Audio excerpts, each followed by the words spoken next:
오늘 말씀은요, 보아스와 그리고 보아스보다 더 엘리멜렉 가문과의 그 관계가 깊은 어떤 한 사람 사이에서 누가 엘리멜렉 가문을 책임질 건가를 결정하는 아주 단순한 내용입니다. 나와 당신은 이 엘리멜렉 가문을 책임져야 할 위치에 있는 사람인데 당신이 할 거냐? 내가 할 거냐? 오늘 그거 한번 결정해 봅시다 라는 내용입니다. 그래서 책임을 질 사람이라고 번역이 된 이 말은 기업 물을 자 혹은 구속자라는 말입니다. 하나의 단어에 기업 물을 자 혹은 구속자라고 정의된 이 역할, 이 기능을 우리가 오늘 말씀에서는 한 집안을 책임지는 사람으로 이렇게 풀어서 이야기를 했습니다. 저는 앞으로 이야기를 하면서 말씀을 전하면서 기업 물을 자라는 표현을 쓸 테니 그렇게 이해하시기 부탁드리겠습니다. 하나님께서 이 기업 물을 자라는 제도를 만들어 놓으셨어요. 한 가문이 스스로의 힘으로 그 가문을 이어갈 수 없게 되었을 때 그 가문의 가장 가까운 친족이 그 가문을 책임지고 자기 희생을 통해 책임져 다시 일으켜 세우도록 하는 이 제도가 기업 물을 자의 제도입니다. 이건 하나님께서 언약 백성들이 반드시 지키도록 법으로 정해 놓은 제도입니다. 레위기 25장 24절부터 28절을 보면 이 기업 물을 자의 제도를 아주 강하게 강조하면서 하나님 백성 사이에서 어떤 집안도 떨어져 나가는 것을 허락하지 않으셨습니다. 이 기업 물을 자의 제도를 통해서 하나님이 우리에게 무엇을 보여주기를 원하셨는지, 또 하나님은 도대체 어떤 분인지, 이게 중요한 거죠. 제도 자체보다 이 제도와 법을 통해서 하나님께서 보여주고 싶은 자기의 성품, 그리고 하나님이 자기 백성들에게 어떻게 하셨는지를 그 제도 안에 담아 놓으셨습니다.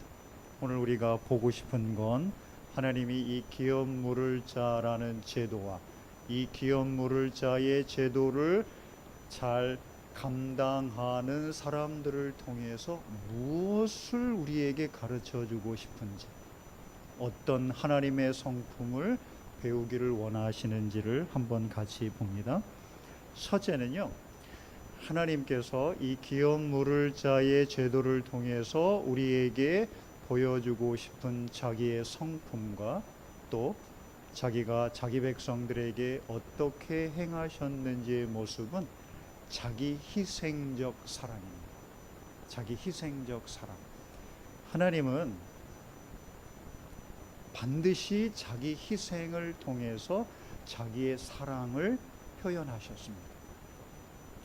자, 이제 두 사람이 나오죠. 보아스와 보아스보다 더 가까운 친족 어떤 사람, 이름이 나와 있지 않아요. 이 두 사람이 이 엘리멜렉 가문의 기업 물을 자의 책임을 감당하는 그 결정을 하는데 이제 보아스가 부릅니다. 여보시오, 지나가. 잠깐 올라와 앉으시오. 앉으니까 이제 이야기를 합니다. 우리의 친족 중에 나옴이라는 사람이 모압에서 돌아온 거 알죠? 하나 알죠? 그 사람이 엘리멜렉의 밭을 팔려고 내놓았어. 아, 그래요? 근데 그 밭을 살 수 있는, 또 사야 하는 책임이 있는 사람이 당신과 나요. 근데 나보다 당신이 그 우선권이 있고 책임에 대한 권리가, 의무가 먼저 있어. 당신이 그 밭을 사려면 사시오. 만약에 당신이 사지 않겠다 하면 내가 살 거요. 당신과 나 사이에는 다른 사람이 없어. 그러니까 여기서 당신의 의견을 분명히 말해 주시오 라고 이야기를 합니다. 그러자 이 더 가까운 친족, 이 이름 없는 사람이 순간 이제 계산을 하겠죠. 자기의 이해가 될지 손해가 될지를 따져봐야 되지 않겠습니까? 따져보니까 이거 내가 사도 손해 볼 게 없겠네. 나홈이 이제 나이가 많이 늙었지. 언제 죽을지 모르지. 뭐 나들도 없지, 남자도 없지 그 집안에. 그러니까 내가 사서 좀 기다리면 나오미가 죽으면 그 땅이 고스란히 내게 될 거네. 이 계산이 딱 나오니까 이 더 가까운 친족이 덥석 이야기를 합니다. 내가 사지요. 내가 사겠어. 이 이야기를 들은 보아스가 가만히 있어요. 그 다음에 단계를 넘어갑니다. 좋소, 당신이 사시오. 그런데 그 밭을 사는 순간 해야 될 일이 하나가 더 있어요. 그게 뭐요? 당신 알죠? 나오미의 며느리 모압 여인 룻, 나오미의 큰아들 기럧의 아내였던 모압 여인 룻을 당신이 아내로 맞아들여야 하오. 그래도 하겠소? 그러니까 이 사람이 다시 한번 계산을 합니다. 이거 큰일 났네. 아니 룻을 아내로 맞이하면 아들을 낳으면 내가 돈 주고 산 그 밭을 다시 그 아들에게 돌려주고, 그리고 내 이름이 아니라 엘리멜렉 가문 기럧의 이름으로 그 유업, 그 땅을 계속 이어갈 수 있게 해야 하는데, 그럼 난 뭐야? 뭐가 남아? 뭐가 남지? 아니 내 돈 주고 밭을 샀다가 나중에 내 집안으로도 아니고 엘리멜렉 가문의 며느리를 내가 받아들였다가 아들을 낳으면 다시 그 집안으로 다시 고스란히 다 돌려줘야 되는데, 그럼 나한테 남는 게 아무것도 없네? 아니, 돈만 축내, 내 재산만 축이 나게 생겼네. 이 계산이 딱 되자 이 사람이 싫어요. 그런 조건이라면 내가 이 밭을 사지 않겠어. 그래서 거절을 합니다.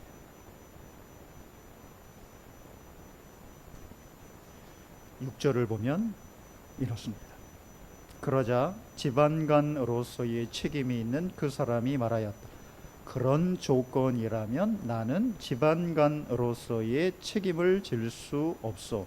잘못했다가는 네 재산만 축나겠소. 나는 그 책임을 질 수 없으니 당신이 내가 져야 할 지방간으로서의 책임을 지시오. 기업 물을 자의 책임을 내가 질 수 없어. 기업 물을 자의 책임을 질 수 없으니 기업 물을 자의 책임을 당신이 지시오. 구속자의 책임을 내가 질 수 없어. 구속자의 책임을 내가 질 수 없으니 구속자의 책임을 당신이 지시오. 계속 그 말을 반복을 하고 있는 거죠. 구속자, 구속자, 구속자. 기업 물을 자, 기업 물을 자, 기업 물을 자. 이 하나님의 법이 정해준 기업 물을 자의 책임을 포기하는 이유는 내 재산에 손해가 나기 때문이었습니다. 내 재산에 손해가 나면, 나에게 이익이 되지 않으면 기업 물을 자의 책임을 내가 포기하겠다는 게 이 더 가까운 친족의 생각이었습니다. 그런데 보아스는 다르죠. 보아스는 하나님이 정해주신 이 기업 물을 자의 제도를 기꺼이 자기가 감당하겠다고 나섭니다. 이 보아스라고 이 엘리멜렉의 밭을 사고 룻을 아내로 받아들이는 것이 손해가 된다는 것을 모를 리 없습니다. 똑같이 알고 있습니다. 그런데 이 보아스는 비록 내가 내 재산에 손해가 된다 하더라도 하나님께서 정해주신 그 기업 물을 자의 책임을 기꺼이 자기 역할로 받아들이고 그것을 감당하고자 했습니다. 보아스가 이렇게 기업 물을 자의 책임을 감당할 때에 나오는 이 희생, 이 손해를 기꺼이 감수하면서 스스로 설 수 없는, 자립할 수 없는, 회복할 수 없는 이 룻과 나오미, 그의 집안을 다시 일으켜 세우고자 했던 것, 이게 바로 하나님께서 자기 백성들에게 보여주셨던 자기 희생적 사랑이었습니다. 사람은요, 저는 제가 가지고 있는 것들이 많이 있잖아요. 제가 가지고 있는 많은 소중한 것들이 있어요. 소중한 것들. 그 소중한 것들을 지키기 위해서 사실 나와 관계없는, 내가 굳이 책임지지 않아야 할, 나보다 더 연약한 사람이든 물건이든 어떤 것이든 그걸 희생을 합니다. 그걸 희생해서 내 것을 지키고자 하는 게 저예요. 이게 하나님과 사람의 근본적인 차이입니다. 반대로 하나님은 자기의 가장 소중한 것을 기꺼이 희생해서, 그럴 가치도 없어 보이고 연약하고 부족하고 허물투성이인 사람을 다시 회복하고 일으켜 세우고 그들에게 생명을 주는 사랑, 이게 하나님의 사랑. 그러니까 우리가 사람이 추구하는 사랑의 모습과 하나님이 보여주신 사랑은 정반대. 이게 하나님의 위대함, 그 하나님의 위대한 사랑의 결정판이잖아요. 그 결정판이 바로 하나님의 아들 예수 그리스도를 십자가에 내어주는 바로 그 사건이었어요. 하나님의 자기 희생적 사랑의 실체, 그 확실한 증거가 바로 우리 주 예수 그리스도, 하나님의 아들의 기꺼이 십자가를 지신 사건입니다. 사실 하나님의 입장에서 보면 우리는 별 볼 일 없는 사람들이에요. 왜?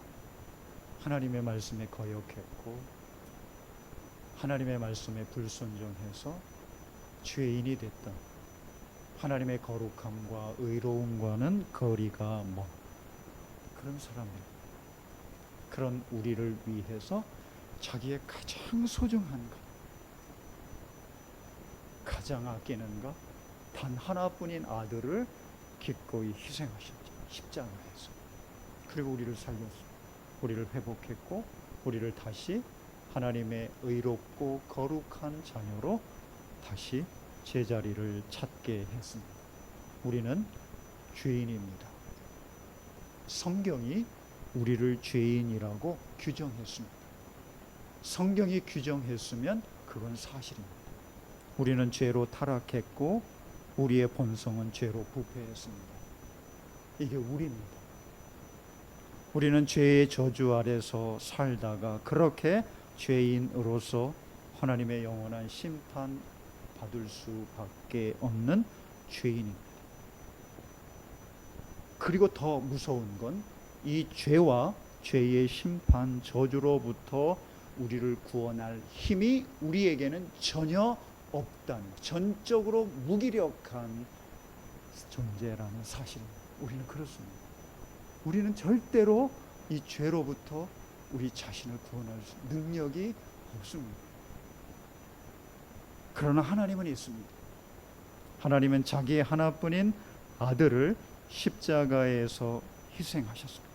그래서 우리를 죄와 사망에서 자유케 하셨고 죄의 모든 저주에서 우리를 해방시키셨습니다.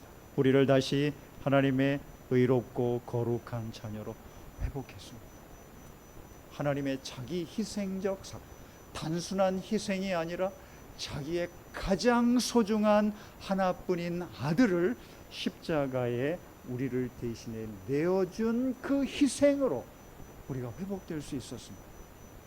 우리가 자유를 얻고 생명을 얻고 하나님의 자녀로 다시 살아갈 수 있는 힘을 얻었습니다. 세상에서 가장 위대한 이름을 찾으라면 단연코 우리 주 예수 그리스도. 그리스도 외에는 우리에게 죄의 용서와 자유, 생명을 줄 수 있는 다른 이름이 없기 때문입니다. 예수님의 이름 안에 우리를 회복하고 우리에게 자유와 생명을 주는 하나님의 능력, 하나님의 힘이 있습니다. 우리가 살아가면서 참 무기력에 빠질 때가 있습니다. 무기력감에 빠지고 삶을 포기하고 싶을 때도 있고, 종종 우리는 내가 이거밖에 안 되나 하는 자책감 혹은 죄책감 속에서 우리가 힘들어하며 그냥 무기력하게 살아갈 때가 많이 있습니다. 그때 우리가 이런 우리의 무기력함, 죄책감 혹은 자책감에서 벗어나기 위해서 돌아가야 할 곳은 우리 주 예수 그리스도의 십자가에서 우리 주님이 이런 나를 위해 기꺼이 자기 목숨을 내주셨지. 그리고 그 예수님 때문에 하나님이 나를 받아주셨지. 나를 회복해 주셨고 나에게 새 생명 주셨고 나에게 자유를 주셨지. 내가 이런 죄책감, 무기력감에서 노예처럼 그렇게 살게 내버려 두시지 않으셨지. 이 십자가 묵상하고 십자가 지신 예수님의 이름 묵상하면 하나님께서 우리 마음에 이 새 힘을 주십니다. 우리 회복될 수 있어요? 우리 새 힘 얻을 수 있어요? 우리 자유할 수 있습니다. 우리가 사람들이 나를 어떻게 보고 평가할지 그런 시선과 평가에서 자유로워질 수 있습니다. 그리고 하나님이 나를 받아주셨으니 그 하나님이 받아주신 내 모습으로 살아갈 수 있는 힘을 얻을 수 있습니다. 그러니 여러분, 우리 예수님 십자가 바라보고 예수님의 이름 묵상할 수 있기를 축복합니다. 새 힘 얻어서 회복될 수 있습니다. 자유를 얻을 수 있습니다. 내일을 소망할 수 있습니다. 그런 십자가의 자기 희생적 사랑 안에서 내일에 대한 소망을 하고 현재를 기쁨과 능력으로 살아가는 우리 시온소교회 성도들 되기를 우리 주 예수 그리스도의 이름으로 축복합니다. 두 번째요, 오늘 본문에서 하나님이 기업 물을 자의 제도와 그 기업 물을 자의 제도를 한 사람은 회피하고 포기하고 또 한 사람은 그것을 기꺼이 받아들이는 모습 속에서 하나님의 은혜가 얼마나 위대한 힘을 가지고 있는지를 보게 됩니다. 우리가 살아가는 건 우리가 가진 것으로 사는 게 아니라 하나님의 은혜로 살아가는 거예요. 우리가 살아가는 힘은 하나님의 은혜지 우리가 가지고 있는 게 아니라는 거예요. 자, 기업 물을 자의 우선권은 율법에 기초해서 누구에게 있냐면 바로 이 더 가까운 친족에게 있습니다. 더 가까운 친족이 이 엘레멜렉 가문의 기업 물을 자의 책임을 가지고 있는 사람입니다. 율법이 그렇게 정해져 있어요. 하나님의 법이. 하나님의 언약법은 이 엘리멜렉 가문의 기업 물을 자, 구속자로서의 책임을 이 더 가까운 친족이 지도록 했습니다. 그죠? 이게 율법이에요. 율법이 그렇게 정했으면 그렇게 해야 되잖아요. 율법에 의하면 기업 물을 자의 책임을 감당해야 할 수 있는 사람은 이 더 가까운 친족입니다. 이름 없는 보아스보다 더 가까운 친족이 하나님의 언약법에 의해 룻과 나오미 그리고 그의 가문들을 책임져야 할 의무가 있었습니다. 근데 이 율법은 이 더 가까운 친족이 그 기업 물을 자의 책임을 감당하도록 만들지를 못했습니다. 이게 율법의 한계, 율법의 무기력이. 그 법은요, 우리가 다 알죠. 법은 우리가 어떻게 살아야 하는지, 뭘 해야 하는지 다 알게 해줘요. 모르는 분이 있습니까? 다 알아요. 우리가 지금까지 신앙생활해 오면서 했던 성경 공부, 들었던 설교 말씀, 읽었던 성경 지식을 동원하면 우리가 어떻게 살아야 하는지, 어떻게 하나님을 섬겨야 하는지, 우리의 삶이 어떠해야 하는지, 서로에 대하여 어떤 모습으로 다가가야 다 알아요. 그죠? 모르는 분 계세요? 이게 율법이 가지고 있는 힘입니다. 사실 우리 다 알아요. 그죠? 저도 다 알아요. 제가 아내를 어떻게 대해야 하는지, 우리 자녀들을 어떻게 사랑해야, 성도들을 어떻게 대해야 하는지 다 알아요. 근데 못해요. 저 못해요. 율법이 그렇게 하라고 그랬는데 저 못해요. 저만 그렇습니까? 여러분도 그렇죠? 다 아는데 할 수 없는 것, 다 알게 할 수는 있지만 하게 할 수는 없는 것, 그게 율법입니다. 그래서 바울은 육신의 연약함으로 할 수 없는 그것을 하나님께서 하시는, 그게 바로 은혜입니다. 은혜. 율법은 우리를 알게 하고 깨닫게 하지만 그렇게 살도록 우리를 변화시킬 수는 없습니다.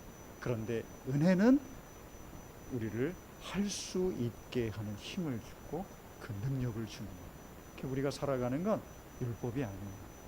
우리의 삶의 근거는 율법이 아니라 하나님의 은혜입니다. 은혜. 자, 근데 우리가 이 율법의 무기력함을 알고 그 은혜를 알기 때문에 은혜를 강조하면서 자칫 오해하는 건, 그런 은혜니까 그냥 대충 넘어가지. 은혜로 그냥 넘어가. 그래, 잘못한 거 덮어주고 그냥 없는 것처럼. 이렇게 은혜는 율법을 무시하고 그 위에 서서 마치 율법이 필요 없는 것처럼, 율법을 좀 이야기하면 은혜가 아닌 것처럼 오해하는데 그렇지 않아요. 성경은 우리에게 그걸 가르치지 않습니다. 반대로 은혜가 은혜되기 위해서 율법이 요구하는 것을 자기가 기꺼이 다 감당한 뒤에 이야기하는 게 바로 은혜입니다. 이걸 누가 감당하냐면 보아스가 감당합니다. 보아스가 자기보다 더 가까운 친족과 누가 이 기업물을 자의 책임을, 의무를 감당할 것인가를 결정하기 위해서 선택한 장소가 성문의 회관입니다. 그렇죠? 오늘 1절에 성문 위의 회관. 이 성문 위의 회관은 그냥 성문 위에 어떤 방이나 어떤 장소를 마련한 게 아니라 유대인들에게, 이스라엘 백성들에게 성문 위의 회관은 법정입니다. 법정. 그 성 내에 일어났던 소송 사건을 해결하고 판결할 때 회집되는 장소가 이 성문 위입니다. 성문 위. 그래서 성문에서라는 표현이 성경을 읽다 보면 잘 나오는데, 이 성문에서 주로 정의와 공의가 행해집니다. 이 보아스가 성문 위에 회관에서 이 문제를 결정짓기 위해서 들어갑니다. 그리고 그 사람을 붙습니다. 그리고 그 사람 둘이 만나서 해결하는 게 아니에요. 법정에 섰으면 필요한 게 증인입니다. 증인이고 배심원들입니다. 이 증인과 배심원들을 위해서 선택한 이 성읍의 원로 10사람을 청해서 배석시킵니다. 그리고 이 모든 판결을 옆에서 다 지켜보게 합니다. 그리고 결정이 되자, 당신이 포기했어. 그래, 내가 포기했어. 그럼 포기한 증거가 뭐예요? 자기 신을 벗어 던지는 거죠.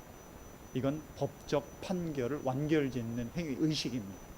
신발을 벗어 이 사람이 딱 던지는 게, 나는 이 기업물을 자의 책임에서 손 뗐어. 당신이 다 가져가시, 이 책임과 의무를.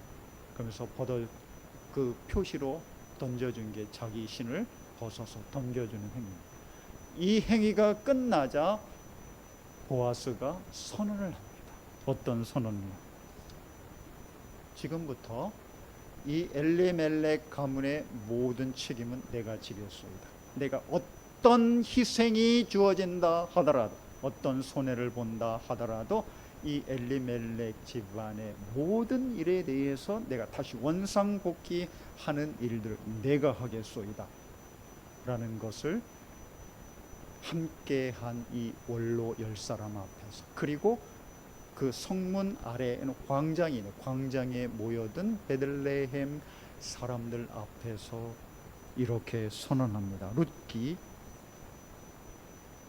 9절 4장 9절 10절. 그러자 보아스가 원로들과 온 마을 사람들에게 선언하였다. 여러분은 오늘 이 일의 증인입니다. 나는 엘리멜렉이 가지고 있던 모든 것과 기련과 말론이 가지고 있던 모든 것을 나오미의 손에서 사겠습니다.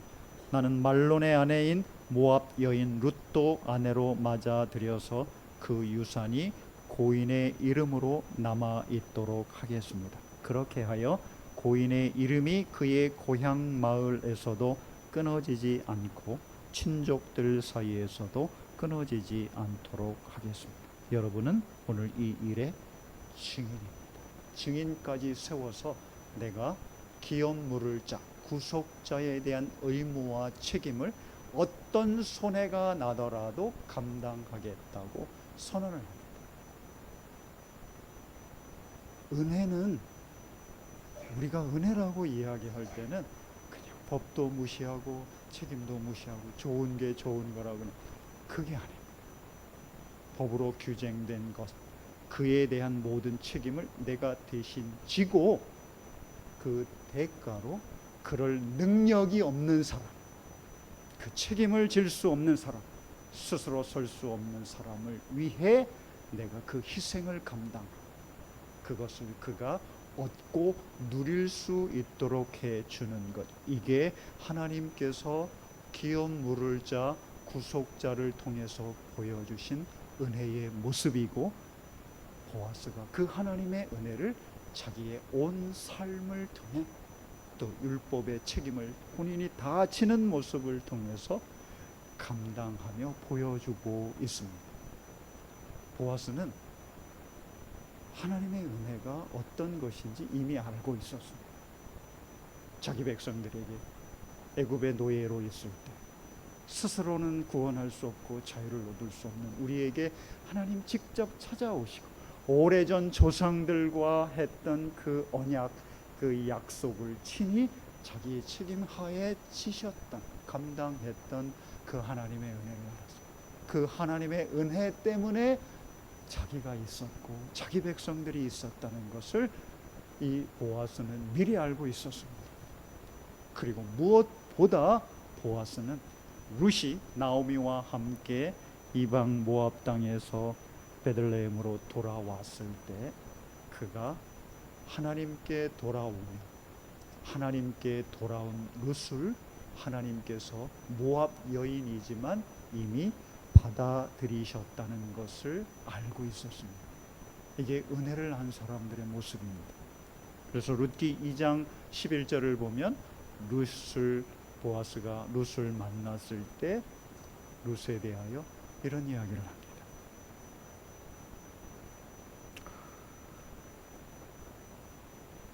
보아스가 그에게 대답하여 이르되 내 남편이 죽은 후로 내가 시어머니에게 행한 모든 것과 내 부모와 고국을 떠나 전에 알지 못하던 백성에게로 온 일이 내게 분명히 알려졌느니라. 여호와께서 내가 행한 일에 보답하시기를 원하며 이스라엘의 하나님 여호와께서 그의 날개 그늘 아래에 보호를 받으러 온 내게 온전한 상 주시기를 원하노라 하는지라. 자기에게 찾아온 사람이죠.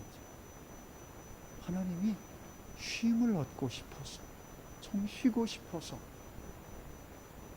어디 쉴 데 한 곳에 없는데 그래도 하나님께 나아가면 나를 받아주겠지라는 마음으로 찾아온 룻을 하나님이 이미 받아주셨다는 것을 보아스는 알았습니다.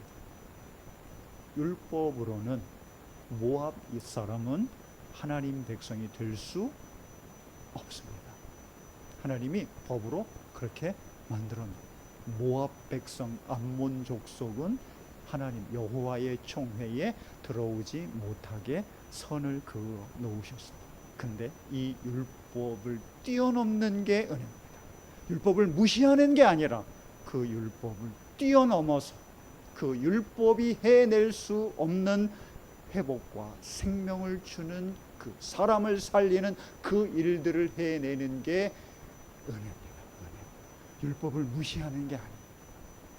법을 무시하는 게 아니에요. 그 위에서 사람들을 살리고 그들을 회복하고 그들에게 평안과 쉼을 주고 생명의 풍요로움을 누리게 할 수 있는 힘, 이게 은혜입니다.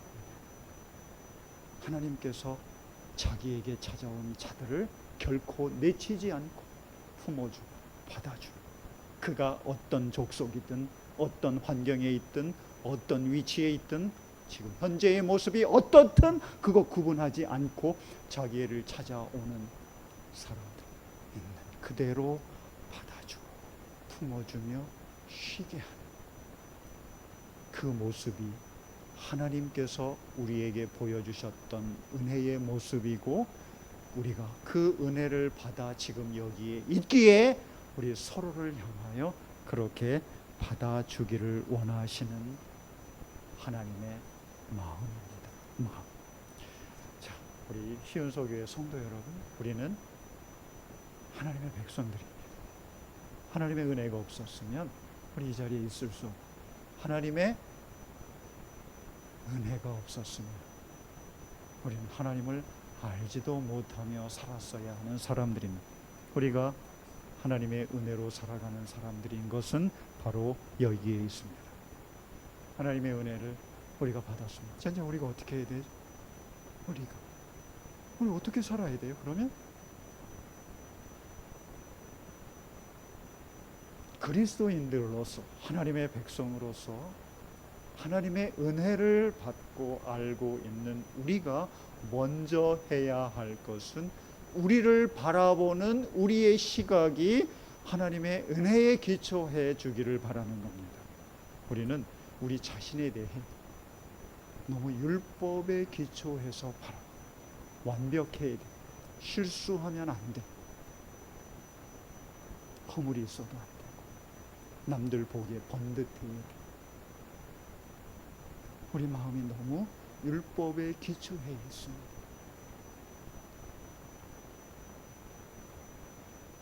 이런 율법의 기초에 내 자신을 바라보는 모습에서 이제는 이런 나를 우리 하나님이 있는 그대로 받아주기 위해 자기의 하나뿐인 아들 예수 그리스도를 십자가에 달게 하셨지. 내 온전하지 않은 모습을 우리 예수님이 대신 감당해 주셨고, 하나님이 나를 온전한 모습으로 보아 주셨지. 그리고 나를 받아 주셨지. 이렇게 우리 자신을 좀 바라보기를 소망합니다. 그래야 우리가 자유를 누려요. 부족하고 연약해도, 실수해도, 실패해도 괜찮아요.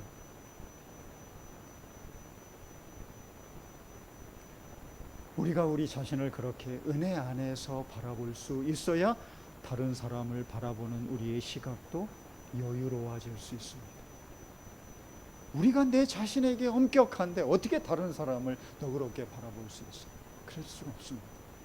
내가 나를 바라보는 기준과 잣대로 다른 사람도 바라볼 수밖에 없기 때문에 그렇습니다. 율법에 기초한 우리의 마음과 시각은 자기 허물을 보고 정죄하고 판단하기가 너무 쉽습니다. 근데 은혜에 기초하면 그럴 수 있지만, 나도 그랬는데 이런 나를 하나님이 받아주셨는데 저 사람도 받아주지. 이게 은혜를 알고 경험한 우리의 마음의 모습들입니다. 그래야 우리가 자유할 수 있어요. 자유. 다른 사람이 나를 어떻게 볼까? 내가 다른 사람을 저렇게 보니 다른 사람도 나를 그렇게 보겠지. 이거에서 우리가 자유할 수 있는 길은 이제 율법이 아니라 우리가 우리에게 베푸신 하나님의 은혜로 나와 서로를 바라볼 수 있을 때입니다. 우리 아이들을 키우다 보니 부모들이 다 과정을 거쳤습니다. 아이들을 키우다 보면서 율법의 기초에서 우리 아이들을 바라보는, 이게 이제 부모, 아버지의 모습이었어요. 제가 그렇게 바라봤어요. 솔직히 이 아이들 엄격해, 실수하면 안 되고 잘 해야 되고, 아버지의 얼굴 명예에 누를 끼치면 안 되는, 누를 끼치. 아버지의 영광, 아빠의 영광이 돼야지, 아빠의 자랑이 되고, 그렇게 해서 되겠어? 이 마음이 아빠로서, 아버지로서 자녀들, 우리 아이들을 바라보던 시각이었습니다.